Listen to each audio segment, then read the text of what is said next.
Welcome back to our Intergenerational Small Group podcast. It has been a few weeks since we've been together. We hope you all had a happy Easter. Yeah, welcome back. We are excited to be getting back into our small groups again and get back into some discussion. But yeah, we hope you enjoyed the Lenten journey and that you got to know some other people that you didn't know before. I had a great time. Oh, me too, Jeremiah. Well, today we are continuing with the Sermon on the Mount, and we are in chapter 7. And today we're going to talk about judging others. Really, not judging others. What we should be doing, not judging others. Yeah. But what we do, judging others. Judging others. So let's read our passage today, and then we will get started. All right, let's go. Do not judge, so that you may not be judged. For with the judgment you make, you will be judged, and the measure you give will be the measure you get. Why do you see the speck or the splinter in your neighbor's eye, but you do not notice the log or the plank in your own eye? And how can you say to your neighbor, let me take the speck or the splinter out of your eye, while the log or the plank is in your own eye? You hypocrite! First take the log out of your own eye, and then you will see clearly to take the speck out of your neighbor's eye. So, Kelly. Yes. Do you find it hard not to judge? Yes, I do. I think it is very difficult not to judge. It's so part of the way that we just think that as soon as we see someone, you're already judging them. Mm-hmm. You know, you're looking at the clothes that they're wearing, the way that they're talking, the way they have their hair, whether they're messy or really well put together. I mean, there are just assumptions we make about people all the time, and they're really judgment calls. And some of that judgment is kind of based on appearance, it's based on characteristics. But what about deeper judgments? What about when we look at someone by their actions or behavior and say in our hearts, or maybe to them, that either they're going to hell, or that maybe God doesn't love them? Some of the harder judgments we see even in our fellow brothers and sisters in Christ, especially when they look at other fellow brothers and sisters in Christ and make extreme judgments. One of the things I hear about this that Jesus is saying is to be careful when you judge other people's, because the very measure you judge, you'll be judged by. Yeah, that sounds very scary. That does sound very scary. So if we're very critical in how we judge other people, Jesus would say God will take that same standard and judge you by your own standard. Yeah, I think the hard part is that what we want is for things to be black and white. Mm-hmm. And what the reality is that humanity in itself is gray. You know, somebody asked me one time if I thought that people were born good or bad. And I said, I think that we're born for the capacity of both. Mm. You know, that every person that's ever done terrible things, they were not always that person. Mm-hmm. You know, and so recognizing that even though when we look at someone, we would like to be able to say, well, they said this and they must be a terrible person. Mm. You know, the way that they handled this situation makes me think that, you know, they cannot be a loving person, you know, but it's not always black and white like that. It is. And in our culture, especially in some church culture today, where if you vote a different way or your political leanings a different way, automatically some people will say, well, you can't be a follower of Jesus. Right. And in specific issues too, you know, and issues so and topics. Yeah. So I liken it to this sometimes in discussion around this issue, is that a lot of times we like to point our finger at someone and say, because you are doing this, because you are that way, because you vote that way, think that way, act that way, we think that you are bad or you are a worse person than we are. Right. And I always remind myself, if I'm ever tempted that way, or if somebody else tempts me to think that way, is to say, okay, if I were to lay everything on the table that I've ever thought, done, acted on, secretly, publicly, whatever, and I laid it on the table, and other people were able to pick it up and look at it and study everything I've ever thought, done, acted on, whatever, how many people would really still like me? Right. Yet God can look at all of that, love me, and forgive me. Yeah. And say, can still say that you are my beloved child, and you I'm well pleased. You know, I want better for you, but I'm not going to leave you or abandon you or cast you off. Right. Yet when we find out a particular thing about a person, how quickly we are to cast those people off. Yes. Or to throw them away, or to judge them and say, you know, if you don't become like me or like us, you can't be a part of the church, or you can't be a part of God, or you aren't going to go to heaven. Right. And for me, if I can look at my plank, my large stuff, Yeah. and realize how much God forgives me, and if anybody else saw it, how very rarely they would, Right. then the one thing I see about somebody I don't like, or I don't approve of, or I don't get, then I should be able to look at that person and be able to say, okay, I can't judge them based on that. Yeah. When we get used to our own issues, Yeah. you know, they're just a part of our life and we don't think about those. But when someone else's issue comes in our face, we're like, whoa, they need to work on that. When really we have a lot of things that are our own. But we're just used to living with them and they don't seem quite as bad because we see them every day. And I think Jesus is very clear about our relationship with God has to be modeled back out in our relationship with others. I love the parable that Jesus gives about the person who owes a great debt, and the king forgives the great debt. Right. And then the person that's been forgiven walks out into the court of the king and sees somebody that owes him a small amount, Yeah. essentially jerks him up on the wall, threatens him, throws him into prison. And the king calls the guy back and says, but I forgave you of so much, and you couldn't forgive somebody of so little. Right. And I think that's part of judgment too, is knowing that I can't do to somebody else harsher than what God has done to me. Right. And I think so often in church culture, because we want black and white, we want security, we want protection. We want answers. We like to know for certain. Or because, just like Jesus says, don't be a hypocrite, we put on a mask that we are better than we really are. Right. Then it's easier to judge other people, to feel protected, to feel secure. But let's look over our discussion this week, some of the questions we'll be asking in our small groups as we share our stories. What is the first question we have?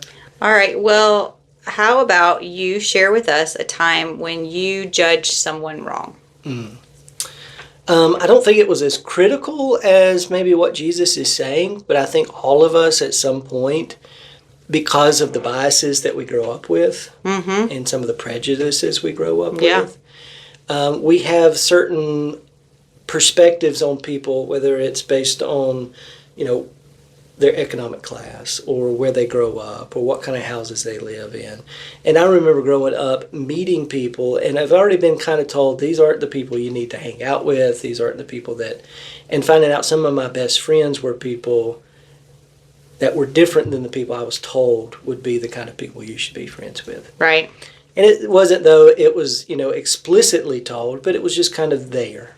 I even remember a story of my dad talking about bringing somebody home when he was a child and having his grandmother, you know, just aghast that it was somebody that you didn't ever say that this person was this kind of person. Yeah.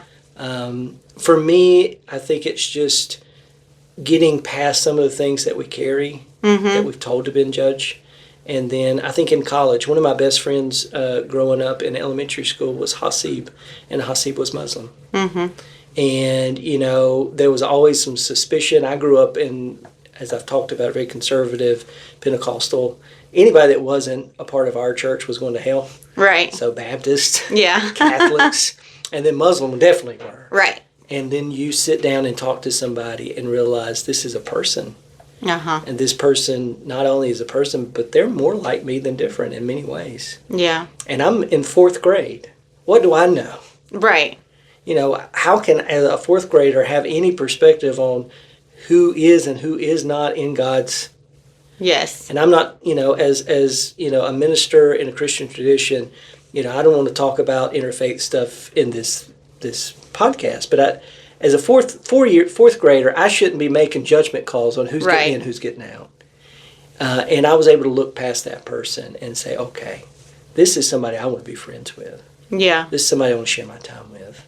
And this is somebody from fourth grade through eighth grade, we were friends until he moved. Mm-hmm. And then, so what about you, Kelly? I can remember at a very young age, and I don't even know where it came from, but telling a friend of mine, kind of piggybacking off your story a little bit, that I think I was in first grade, and I had a friend that was Jewish, and I told her we couldn't be friends because she was Jewish.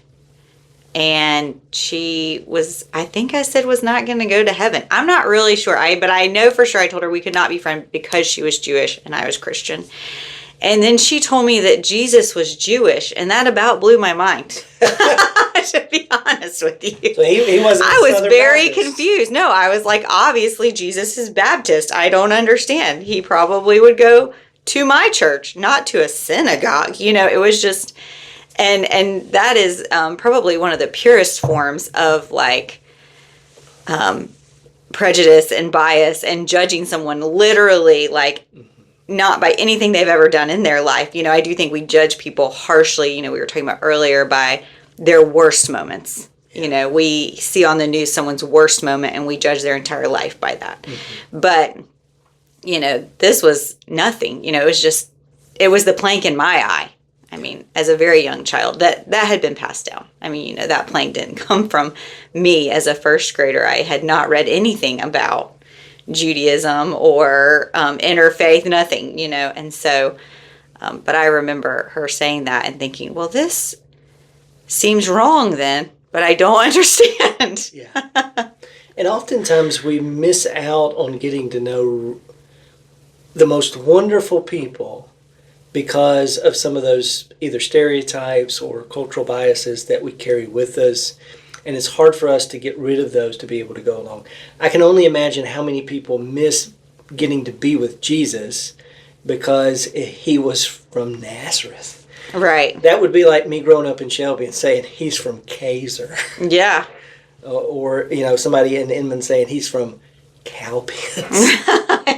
It's somebody. How could somebody like Jesus show up and be from that kind of place? And you already kind of have a bias of who they are. Yeah.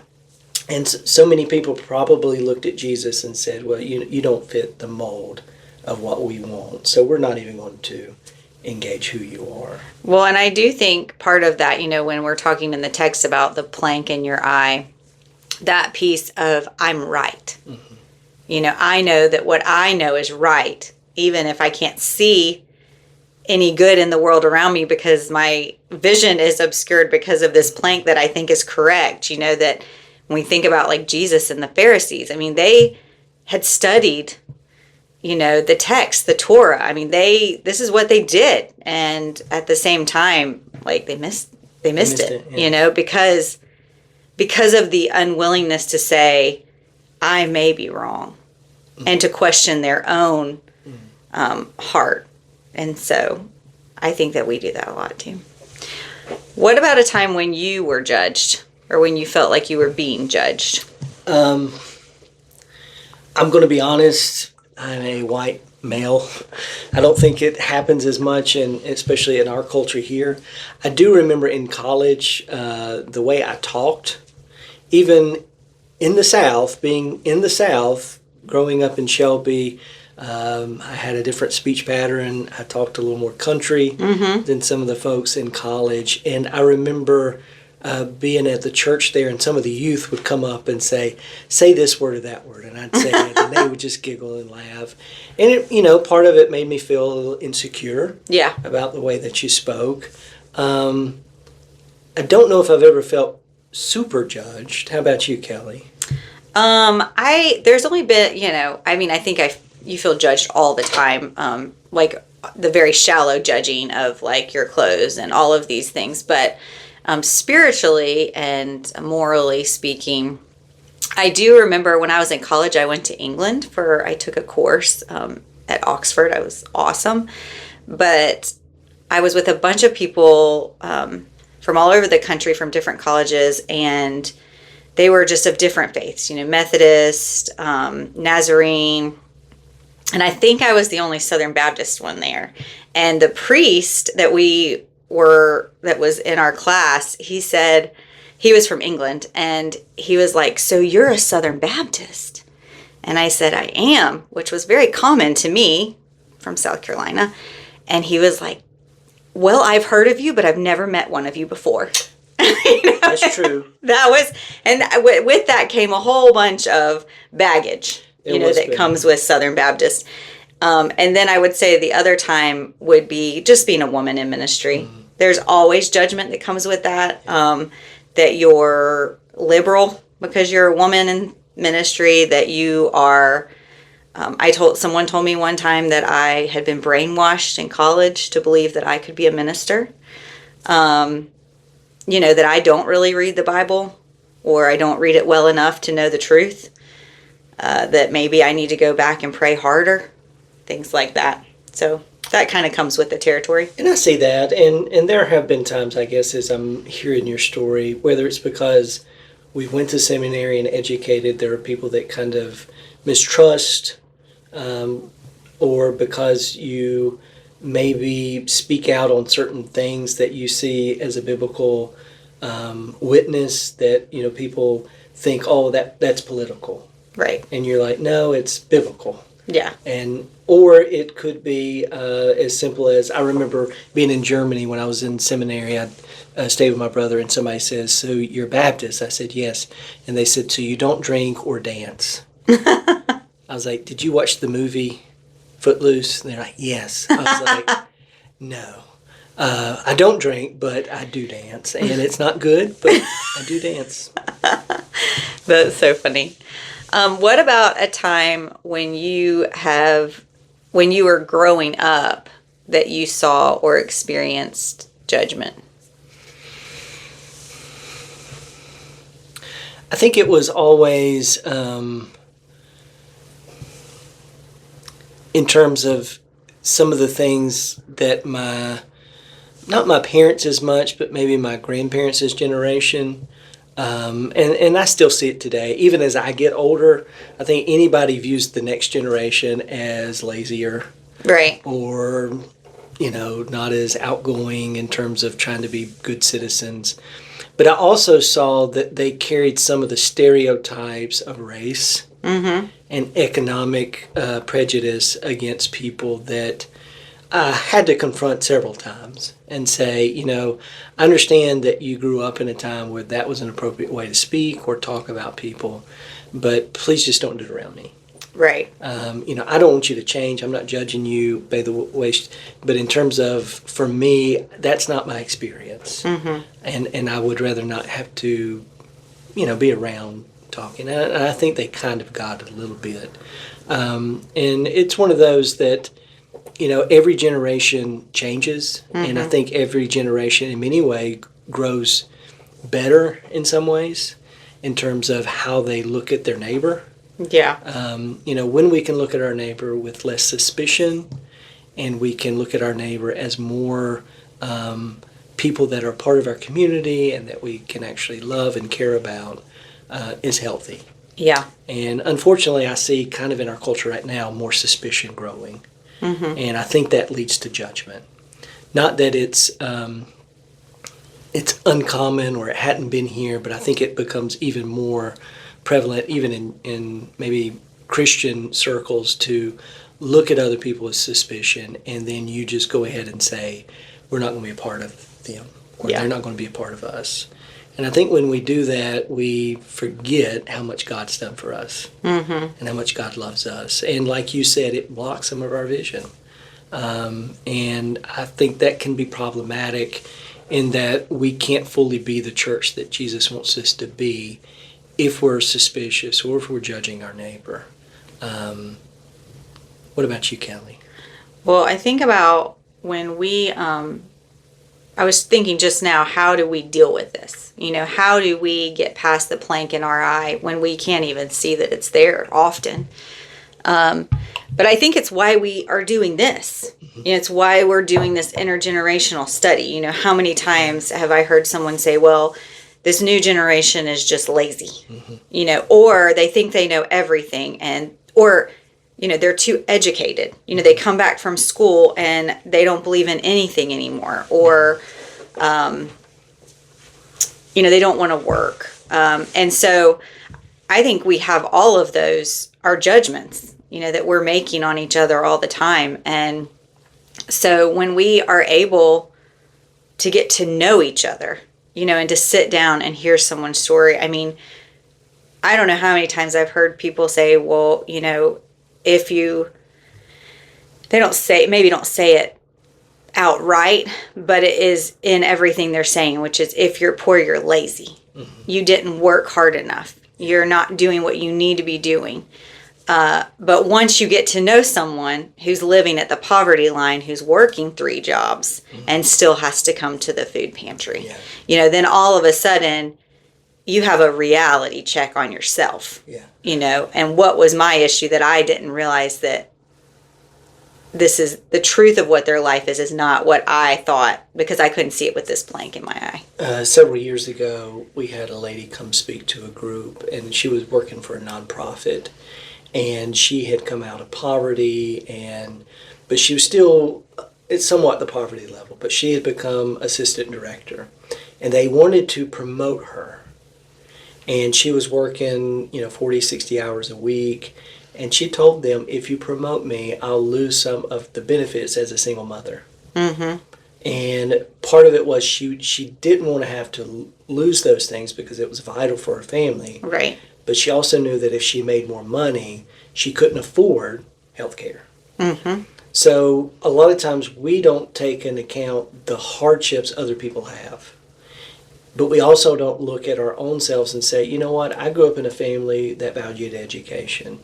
When I came home every day, they wanted to make sure I did my homework. Right. They gave me opportunities to grow, and it wasn't a struggle every day to go to school.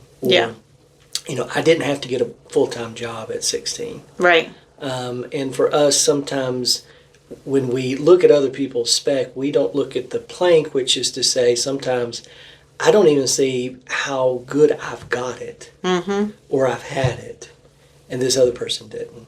Yeah. And once you kind of take away some of those kind of vision problems, you see other people more clearly. And I think Jesus would say, when you see those people more clearly, you're seeing them more as the way God would see them. Mm-hmm. That, life is more complicated than we try to make it.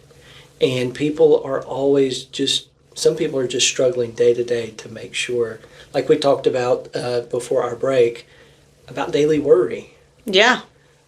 When sometimes we're worried more about, okay, do we have enough for retirement? They're worried about, can I keep the lights on this week? Yes. And yet, if we were to look at our schedules, they may work 2 or 3 times harder than we do. Right. And still can't make it. So sometimes we have to be careful when we make those judgments on large groups of people, not knowing individual stories. Right. And I think that's how we kind of check ourselves, is if there's someone that that I think, hey, like, these people are like this, then is to say, okay, I need to know who these people are. Yeah. Who is it? And I need to go out into a place where I can actually get to hear people's stories and get to know them as a human being. And I'm not saying people aren't lazy. There are rich and poor and people who are lazy all over the place. Listen, we all know people in our family. But I think that is how you break down those judgment calls, is when you hear people's story and when you become part of their life, and maybe probably is the most effective way to do that. And that's why Jesus, you see Jesus, there was no person Jesus was like, I'm not going to be, I will not walk with you. Yeah. You know, I mean, the lepers. The lepers. Like, who would have gone and seen the lepers? One of the things we see with Jesus is people we would consider problems. Mm-hmm. And usually, a lot of times, every culture has people that they see as the problem. And Jesus is the one who goes to the people with the problem. The poor, the sick, the unclean, the sinner, the tax collector, the leper. And not only does he go to them, he approaches them and tries to bring them inside the fold. Right. Rather than push them away. And I think what Jesus is saying here, the way you are critical, the way you treat somebody, if you want to throw a person away or a group of people away because you judge them, that same way is the way God will treat you. Right. And I think in the church, a lot of times, because we all have this sense of always wanting to be right, Yeah. that we are tempted a lot of times to throw not just people on the outside away, but sometimes even on the inside. Right.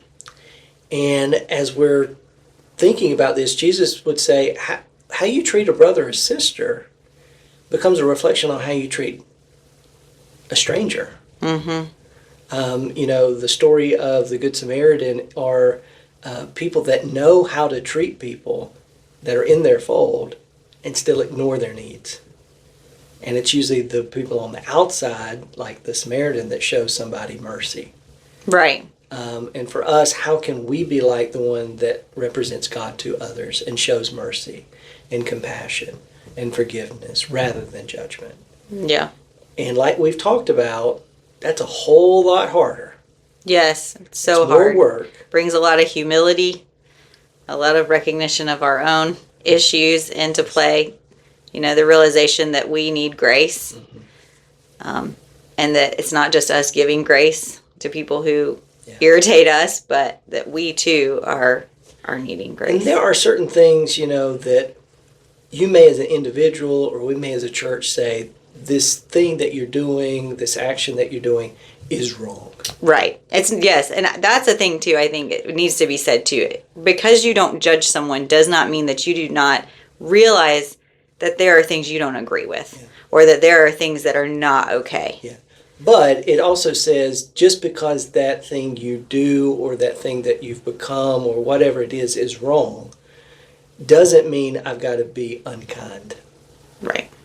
The kind thing may be is to say, if you're going to do this thing, we lovingly support you to just go somewhere else. Yeah. But you don't do it in such a way is that you tell that person there's no way that they're ever going to be Right. out, in God's love and grace. It's just maybe not in our presence that we can be a part of that. Or that you say that person has no way of finding redemption. Right. A lot of times, when we really judge somebody because of the hurt they caused or the offense that they've given, we write them off as dead. Mm-hmm. And I don't think Jesus would do that. No. Redemption is always in place. Yeah. I mean, And because we have received it, we cannot ever eliminate and be in the place of God and say you can't. right. So I think we have to be careful the way that we as followers of Jesus would describe how God is going to work in somebody's life. And I think that's a temptation all of us at some point have, Mm-hmm. is to stand in God's place and say, I'm going to speak for God. Right. And I love the story of Job. At the end of the story, we've talked about it before. I can't remember if it was in our podcast or No, not. I don't know that it's been on our podcast, but I know we have discussed it. And at the end of Job, all of his friends have been telling him, you've obviously done something wrong. We've read Scripture. Right, we know. If you do good things happen. If you do bad things happen. And when God finally shows up, God doesn't give Job answers, but he looks at the friends and says, you said of things of me that were not right. Right. And he really asked Job to pray for them. Yeah. And for me, sometimes the church, when it hurts people that are hurting, Mm-hmm. because we don't understand what's going on or we think we know what's going on, and we speak for God, a lot of times that causes more hurt and damage to that person. If you judge somebody that's struggling in life, Right. maybe they're having issues that we can't comprehend, and we judge them and we tell them things about God that may not be true, Right. then we have really hurt them even more. Well, and how many times do we paint a picture for people of a God that is not the picture of God? Yeah. Because, we may be the only representative of God that they see. And so when we represent God poorly, the damage that we've done is huge. Yeah. And just like Job's friends, they didn't see the big picture. We don't know the big picture in people's lives or in groups of people's lives. So it's not for us to stand and say we've got all the answers. Just like we talked about, that's one of the hardest things to come and say as a minister. I don't have all the answers. Right. I don't know everything about the mind of God. Yeah. But what I do know gives me the ability to say, God is like this, and I should be like this too. Right. Which is forgiving and compassionate and merciful and slow to anger, steadfast in love. Yeah. And there are times when Jesus talks about, when Jesus points the finger, it's always back towards religious people who have hurt other people because of what they say and do about God. That's always been the irony, I think, for me with the Bible, is that the people who were the most religious were the people who missed it. Yeah. And a lot of it was because they thought they knew. And so it's a good thing to remember as church people. Do we have any last questions, Kelly? I think that we have covered it. I hope that this will be a time of good conversation for everyone, just recognizing, judgment can go so many different directions, like the discussion from the text today about, ourselves and the need for us to kind of keep our hearts in check. And then also, where do you find that balance between, also you're not in the name of not judging someone, you're not just accepting everything either. Yeah. Right. And so kind of this balance of, okay, well, no, it's not okay to hurt someone. And it's not, but then also saying, hey, this doesn't mean that we're throwing you away. Yeah. But it does mean that you need to do some hard work. Yeah. And so I think those are hard discussions, but I hope that our groups will go wade into those waters. So. Well, as you talk with your groups, just remind yourself this week, look in the mirror. And as you look in the mirror, just think about how much God loves you and how much God has forgiven you and shown you mercy throughout the years. And as you encounter other people this week, be reminded they've looked in the mirror this week. And whether they know it or not, the same God has looked at them and loved them and forgiven them. And it's not your place to judge them, nor is it their place to judge you. Yep. I think that always remembering that there is literally no person on this planet that God doesn't love. And that is mind-blowing. And one of the great things about America is that we have juries. And it's not one person that gets to make a decision about who's guilty or not guilty. And the greatest part of that, at least for me, is the person that's been offended doesn't make the decision. That is true, because it would not go well. It wouldn't go well. So have a good week. Continue to read out of the Sermon on the Mount, and we're so glad that we're back, even though we had a great Lenten journey. Yep, we look forward to seeing you on Wednesday. Bye-bye. Bye.